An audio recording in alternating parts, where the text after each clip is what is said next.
Staying in the state, though, I mean, I'm leaving Missouri and going back to Kansas where my parents live. Ugh. Guys, what Jiggy did I forget?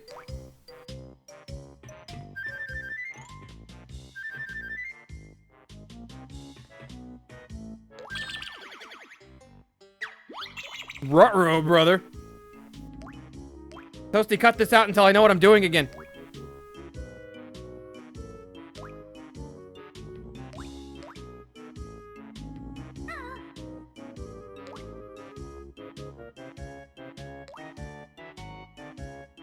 Oh my god. I think I know it. I think I left something near the wait, I could check. No, I didn't. That's not him. Okay. I thought I might have left the yellow Jinjo. No, we're done at Jinjo. Where's the last Jinjo?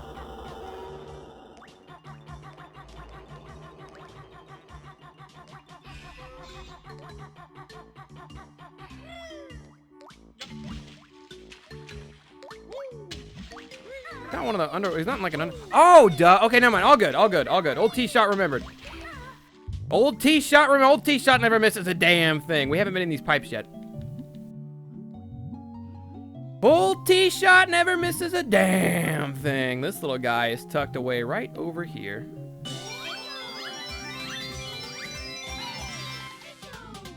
All right, we are out of here. Fastest way to leave this world would realistically be to drown, but I really don't like Banjo's drowning animation because it makes me uncomfortable. So we're just gonna leave the level.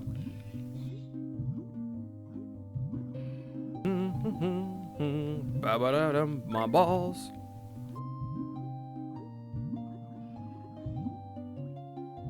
Nerf did tell me exactly where it was. Yeah. Oh, her, thank you.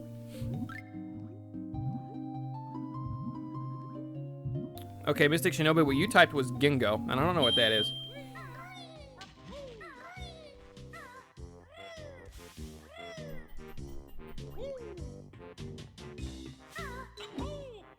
Boo-doo-doo-doo, boo-doo. All right, we are out of here.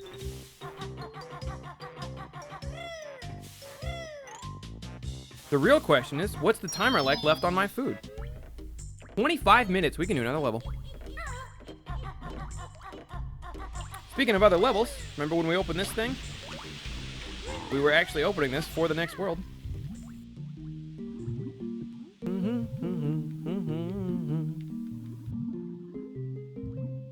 Because this is where we unlock the next world at. It's kind of a hard spot to find. Like, you really got to explore for a lot of these things. I'm really, like, I don't know, man. I don't know about you guys. There are a lot of games out there that do honestly get a lot better the more you play them. And what I mean by that is, I don't think Banjo-Kazooie is one of them. I mean, Banjo-Kazooie does get better, but Banjo-Kazooie is great even if it's your first playthrough, right? Like, still a top-tier game for sure. That's Bubble Gloop Swamp, by the way. We'll be heading there shortly. But there are a lot of games out there that they might not be like the very best the first or second time you play them, but once you kind of learn where some stuff is and you learn like the ropes of the game, they get a lot more, they get a lot better, or at least more tolerable. And people don't really do that with games anymore. Not to the extent that they did, that it happened when I was little, right? I guess what I mean by that is I had a set amount of games when I was little. I got video games at Christmas, and I got video games on my birthday, which luckily for me happened to be exactly 6 months apart. Almost exactly 6 months apart. So it worked out okay. But that was the only time I got games, was Christmas or my birthday, right? I was little, I didn't have fucking money. Now that I'm an adult, I buy games, you know, whenever I want. But there are a lot of games out there that, like, you need to give them a little bit more time before you realize, like, oh, this is actually good, this is actually fun. Or, like, you get used to a part that kind of sucks, or you get used to a bad part and you can make it suck a lot less, so it sort of negates it, if that makes any sense. But video games don't have that luxury anymore, it feels like. It's like if people pick it up and they don't immediately think it's the greatest thing ever, they're going to drop it, like, instantly without really giving it, you know, a fair shot. We're going to unlock the next world while we're here. Normally, you need an ability for this to get through these waters where the piranhas are biting our feet, but if we just be cheese lords and jump off the edges here, we can avoid getting bit for the most part.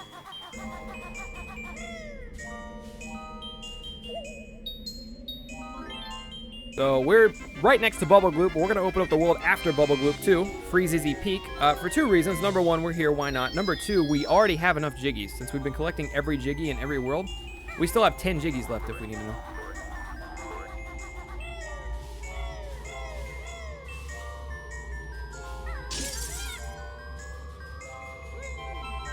Come back in here later.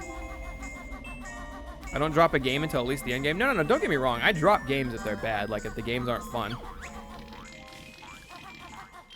Keep your feet out. You can't use us. So you've spoken of bottles. But off the top of my head, one section of a video game that I really like that gets a lot of shit happens to be in Sonic Adventure 2 Battle. Not even in the earlier stages are fine. There's literally nothing wrong with them. But in the later stages of the treasure hunting levels, which could definitely be better. They're not like the best part of the game for sure. But a lot of people play the treasure hunting levels 1 time or 2 times and they're like, this is the worst thing I've ever played, and they never touch it again. But after you play the treasure hunting levels the first couple times, you know where the stuff is. Like, you know how to move around the level a little bit easier. You know where the spawns for the Chaos Emeralds are. And they're, honest to God, not bad after that point. Collectathons are another one, because after you play a Collectathon once or twice, it kind of sucks because you know exactly where everything is and you can just run right to it. But the plus side is if there's any sections you had trouble with or you're bad at, you usually get a lot better at them after playing them a few times. A friend of mine loves Borderlands. There's another one. Borderlands 2 gets better the more you play it. Yeah, I can definitely see that. There's a lot of good examples out there for that. Talk to bottles. These are the wading boots. Chicken Legs wears them so you can safely wade through dangerous areas like the swamp for a limited time. Okay, Chicken, or Kazooie, let's go grab a pair. Your energy is a little low. Alright, that was, again, the only move we had to learn in this area, so we're 1 and done. And this move's right next to the gate. They get kind of cheeky putting it right behind the spawn like that, and then they tuck it away. So even if you turn around and look behind the spawn, you can't, like, it's really easy to miss the fact that bottles might be around that corner. Give me 1 sec.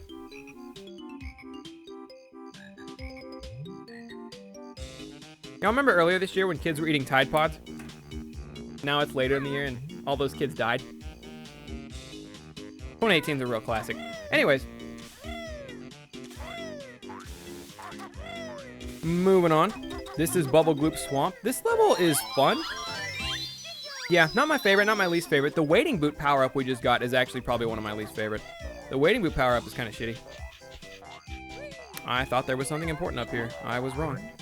We've maxed out our eggs, though. I think we'll be using them a bit in this level. You saw me shoot a golden crocodile right when the level started. And basically, every time you shoot him, he moves to another location until eventually he'll stop and give us a Jiggy. But we'll worry about that in a little bit. I'm going to do that in a minute. We're going to go over here right now. So I can either wait and get the wading boots and run over there, or we can hop on this leaf.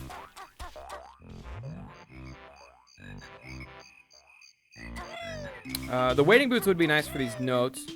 There's a lot of areas where this game tries to tell you that you need the wading boots when you really don't need the wading boots. Sometimes you can just take the hits and live with it. Oh, God. I didn't want to take that last one, though. So this is a big old egg.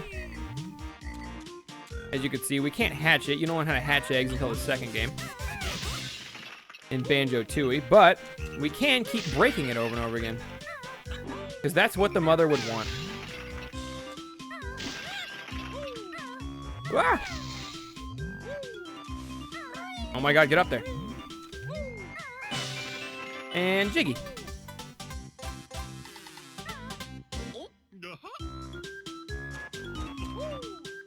I'm not gonna make it, no! All right, only have 2 hits left. We gotta be kind of careful here.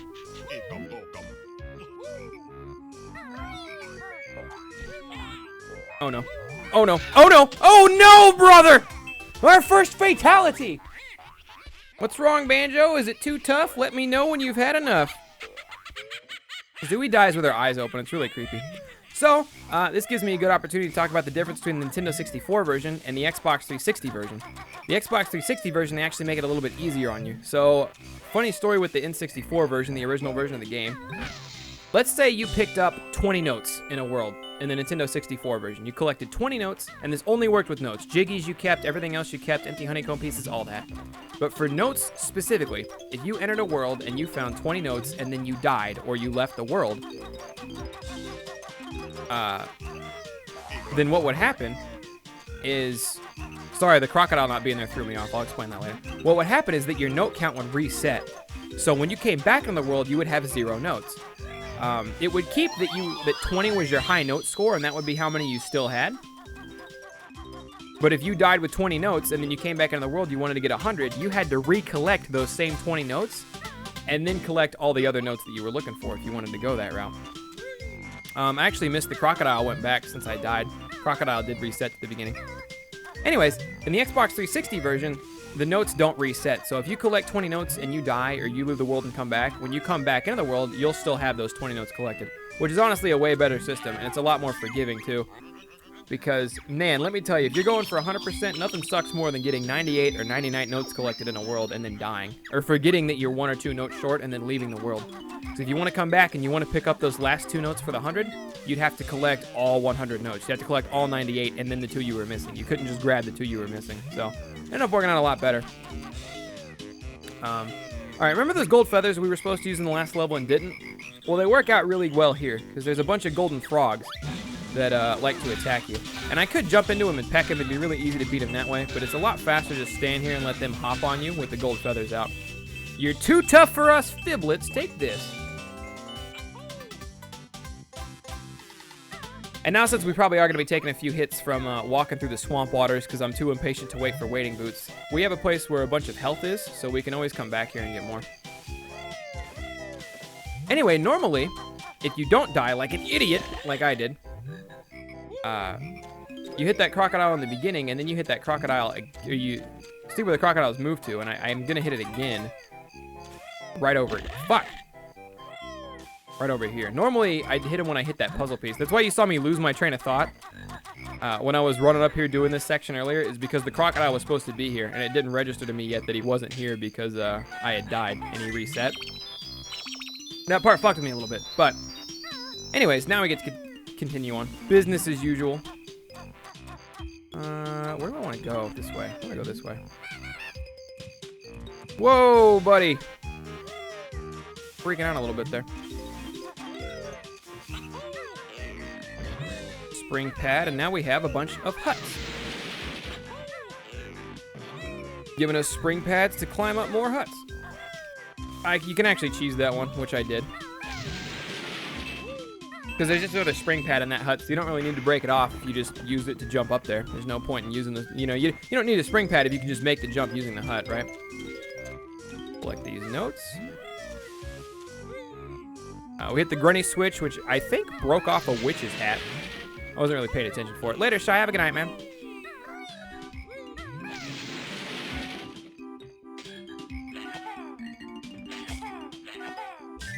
All right, there we go. As you can see, his mouth bites down a little bit faster, and his eyes change color every time he switches spots. I don't really think the color of the eyes matters that much, other than just to indicate that it's a different one, I guess. But he does open his mouth and close his mouth a lot quicker, depending on the area you're at. 4 Jiggy so far, though. There's a Mumbo token there. You know what? I'll grab it just to be safe. Normally, that's one that I skip for sure when I'm doing the speedruns, but I might miss a couple that I grabbed during the speedruns. Just to be safe, we'll grab a couple extra Mumbo tokens. Like I said, I'm not speedrunning this, and I'm trying to give you guys a pretty authentic, casual playthrough. Fuck! Get out of here. So, I'll go out of my way for a couple different things here and there. And basically, this level is easy. It sort of outlines itself because you just kind of go to areas depending on where the golden crocodile shows up at. Like, you see the golden crocodile show up there, and you're like, oh, that's the next area I'm going to go to.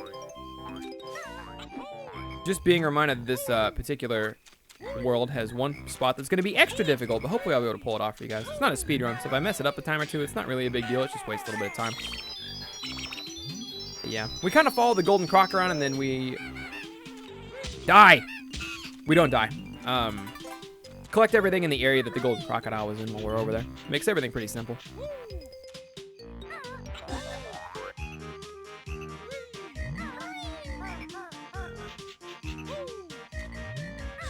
Yeah, Nerf Cat, the collectibles in this game are a lot like Spyro in the sense that you don't need to have everything in Spyro to beat the game. You can beat Spyro with, you get a lot, but you don't have to quite get everything. But I got everything in Spyro just because I wanted to. And then, I'm going to collect 100% this game. To me, 100% is the only real way to play this game. There are some games, like Mario 64, for example, where it doesn't bug me to, like, skip a few stars here and there that I don't like. But for me, in Banjo, you're not getting the full Banjo effect if you don't grab everything. And they make it, I don't know, they do a really good job of making everything work really well to where, like, you want to grab 100% of everything, you know? Eggs and feathers are supplies. So, like, eggs are ammo that Kazooie could shoot. And then feathers Kazooie uses to fly around the world. Am I ready for this part yet? No. No, I'm not. We'll come back later. Actually, yeah, we'll have to come back later. Yeah. It'll be fine. Because we're going to end with Mumbo. Mumbo has a transformation this level. We have another Mumbo token area thing. Mumbo's going to turn us into another animal finally. That's what I'm trying to say. And that'll happen in this world. And once again, we will actually have to leave as the transformation.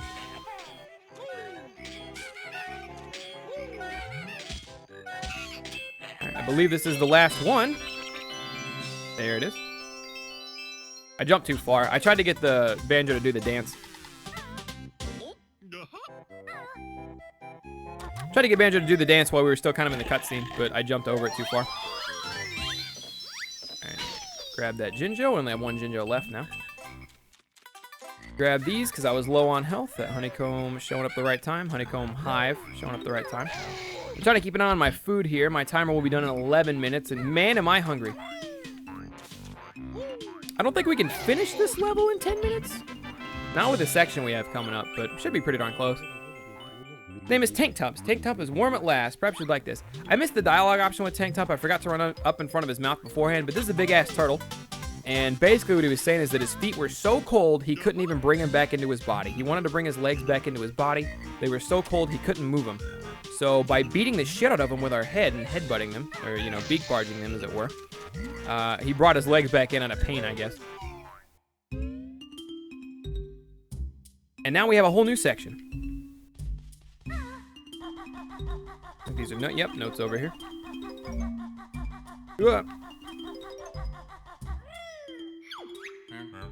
Quiet, please. The famous Tip Top Choir will now perform my latest work.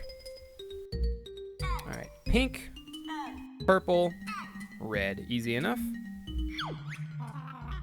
Bit short, isn't it, Shellboy? We'll see. Copy what you heard for lesson 1. Now we're getting lessons in the Tip Top Choir. These are randomized every time. Pink, purple, what? Twitch chat, what was the last one? It was red, wasn't it? Pink, purple, red.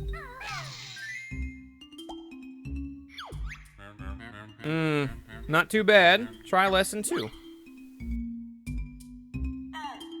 Purple, red, purple, white, blue, purple. Easy enough. If you hit the wrong one, you don't lose it immediately. What happens is you actually take a point of damage for hitting the wrong one.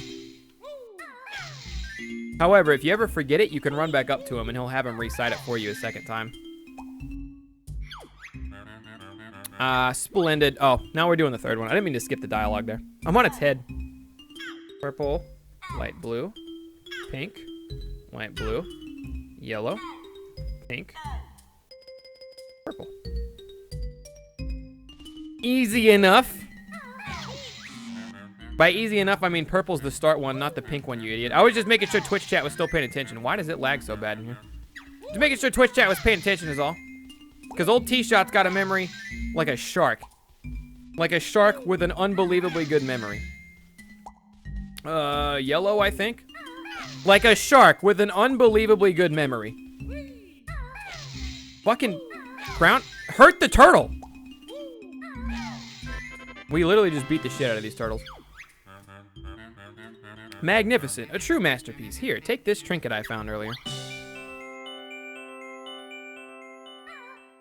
Now, another case of Rare being cheeky, sly dickheads. They really are assholes when it comes to hiding their empty honeycomb pieces. Nothing more I can teach you.